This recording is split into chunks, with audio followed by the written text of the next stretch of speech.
बार फिर आप सबका स्वागत है कहानियों के सफ़रनामे में। तो आइए सफ़र को आगे बढ़ाते हुए सुनते हैं अक्टूबर जंक्शन अध्याय 3। 10 अक्टूबर 2010।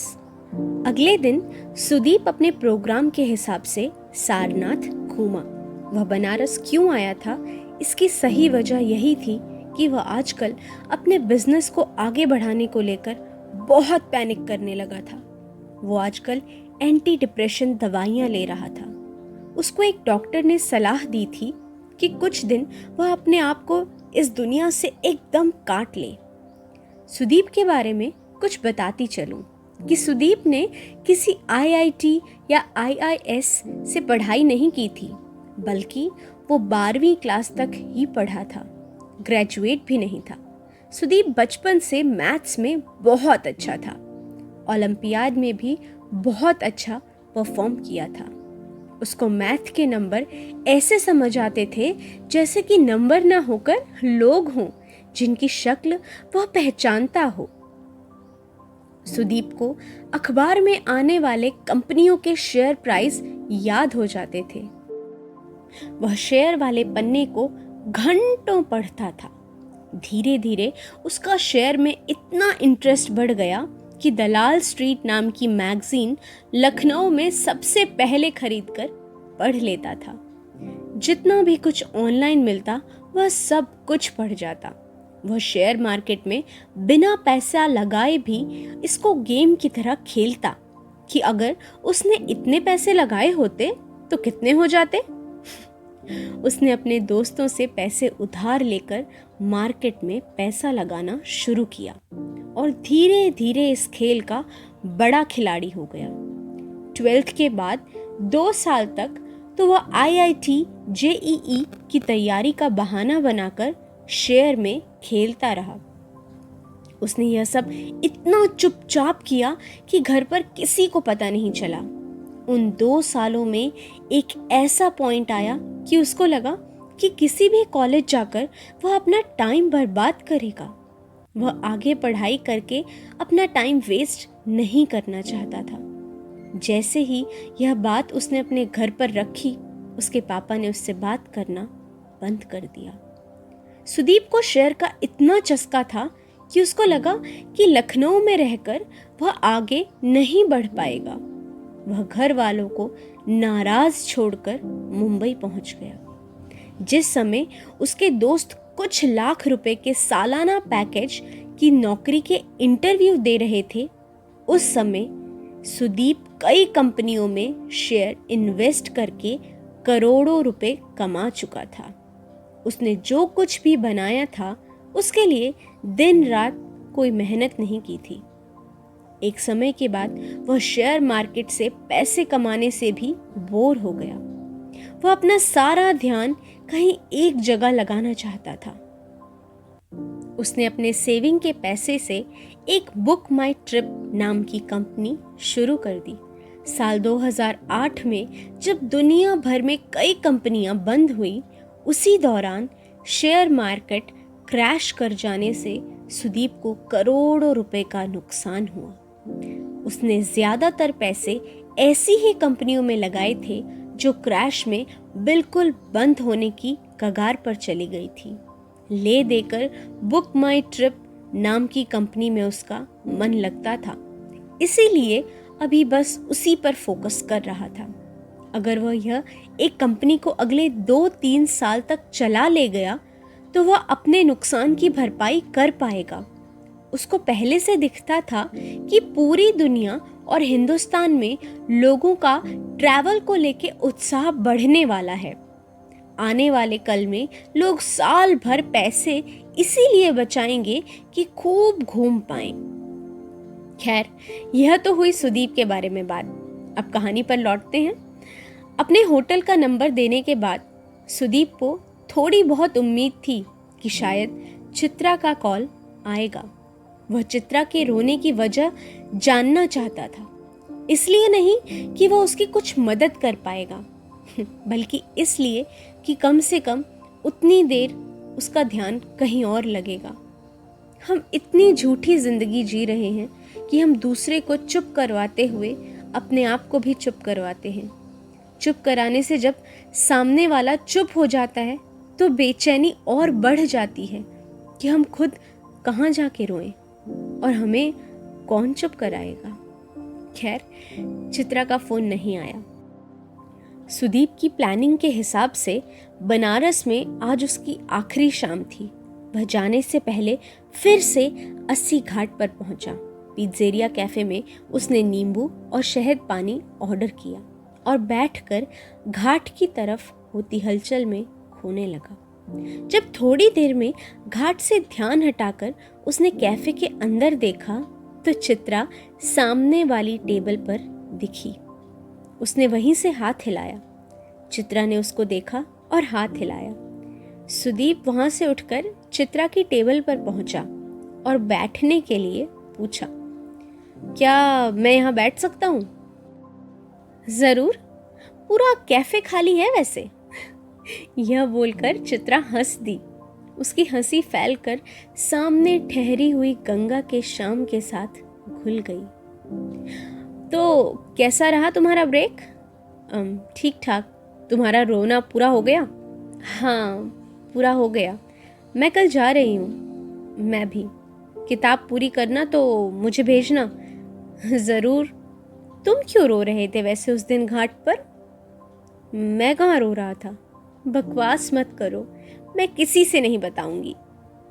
लंबी कहानी है। कल शाम 5 बजे की फ्लाइट है वैसे मेरी। तब तक तो बहुत टाइम है। इससे ज़्यादा लंबी कहानी थोड़ी होगी तुम्हारी। और अगर हुई भी तो तुम्हारे लिए एक टिकट कराना कौन सा बड़ा काम है? चित्रा ने अपने पिज्ज़ा का आखिरी पीस खाते हुए कहा। पिज़्ज़ेरिया से निकलकर दोनों थोड़ी देर घाट पर बैठे रहने के दौरान ज्यादा कुछ बातें नहीं हुई। दोनों में से किसी को ऐसा लगा भी नहीं कि बातें खत्म हो गई हैं, बस इसलिए कुछ भी बोलते चले जाएं। करीब 1 घंटे बैठे रहने के बाद सुदीप ने चित्रा से अपने होटल के रूम पर चलने के लिए पूछा। चित्रा चलने से पहले बहुत थोड़ा सा झिझकी। हालांकि सुदीप के पास टैक्सी थी, फिर भी घाट से निकलकर दोनों ने ऑटो किया। सुदीप होटल ताज में रुका हुआ था। ऑटो वाले ने ताज सुनकर बहुत ज्यादा पैसे मांगे।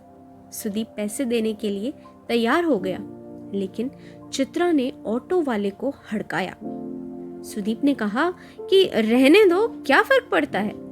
चित्रा बोली कि अपने आराम के लिए बाकी लोगों के रेट कभी खराब नहीं करने चाहिए। सुदीप यह सुनकर याद करने लगा कि अभी तक की जिंदगी में उसने कभी मोल भाव किया ही नहीं था।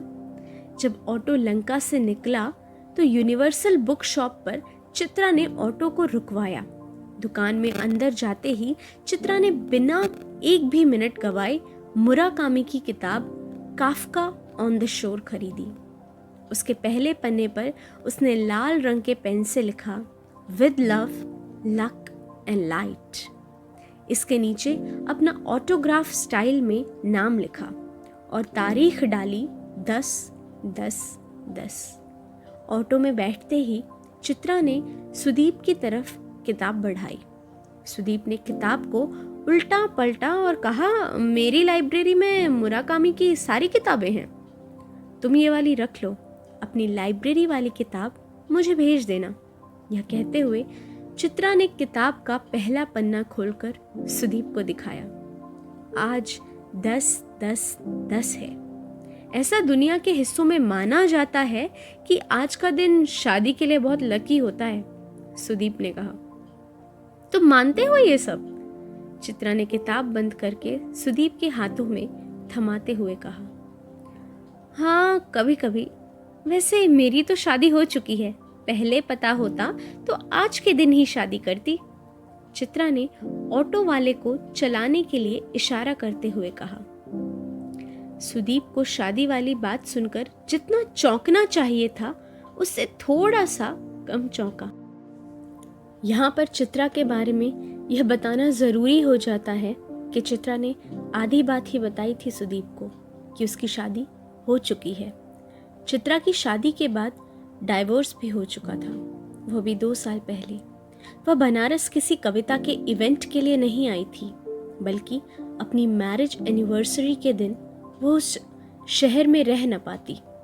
पति सही में कोई बुरा नहीं था उसका, बस कुछ लोगों के साथ नहीं मामला सेट हो पाता तो नहीं हुआ।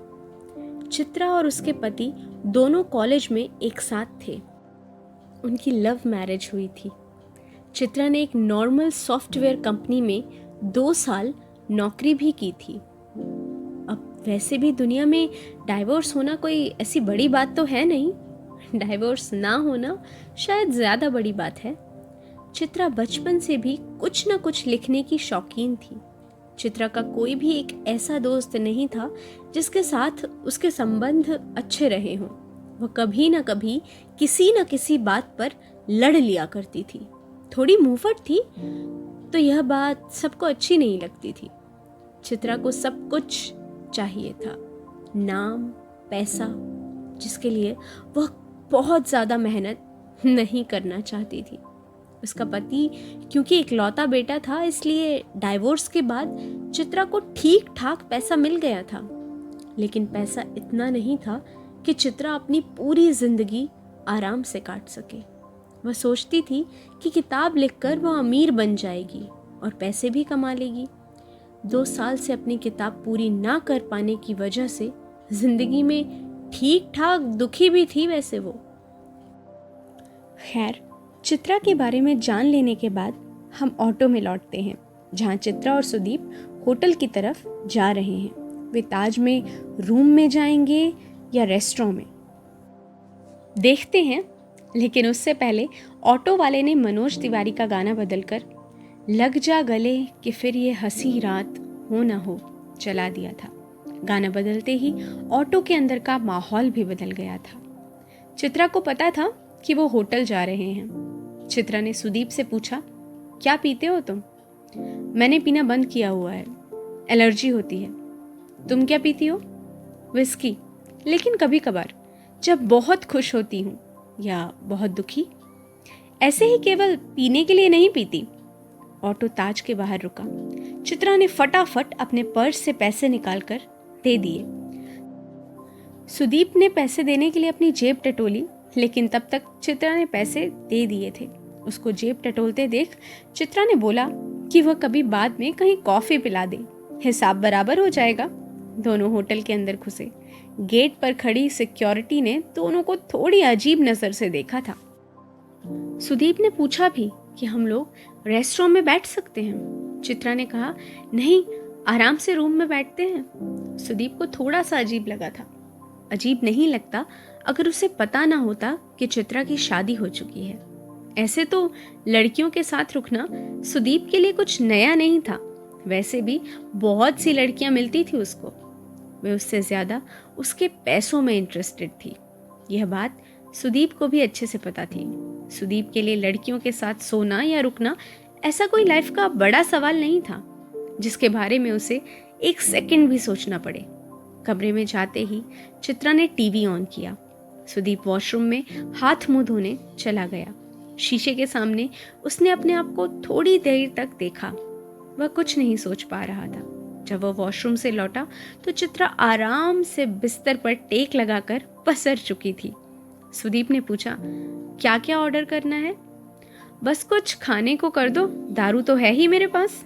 यह कहते हुए चित्रा ने अपने बैग की तरफ इशारा किया। क्या बात है, बैग में दारू लेकर चलती हो? अरे नहीं, आज बहुत अच्छा दिन है, इसीलिए सोचा था कि आज साथ पिएंगे। ऐसा क्या है आज? कहानी का एंड मिल गया है।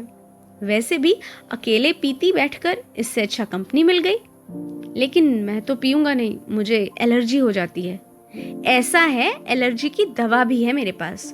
दारू पी लो फिर खा लेना, एक दिन में ऐसा कुछ नहीं हो जाएगा तुम्हें। चित्रा ने इतना कहने के बाद सुदीप पर थोड़ा सा भी जोर नहीं डाला।